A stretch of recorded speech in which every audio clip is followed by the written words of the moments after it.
Novostroykadan remonti va mebel bor uy izlayapsizmi?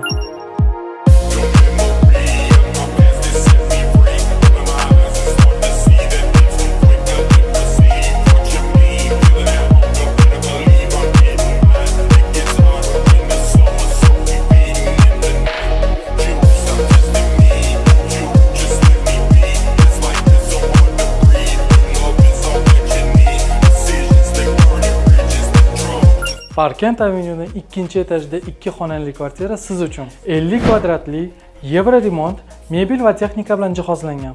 Yosh oilalarga juda zo'r variant. Parkent Avenue bu g'ishli dom, qo'riqlanadigan territoriya, katta hordiq uchun maydoncha, bolalar maydonchasi, yer osti va yer usti parkovkasi, Yashnobod va Buyuk Ipak yo'li metrolariga 5 daqiqa yo'l, Avayxon masjidiga 5 daqiqa, Amir Temur xiyoboniga esa 10 daqiqa yo'l. Agar kvartira sizga qiziq bo'lsa, menga qo'ng'iroq qiling yoki direktga plus deb yozing.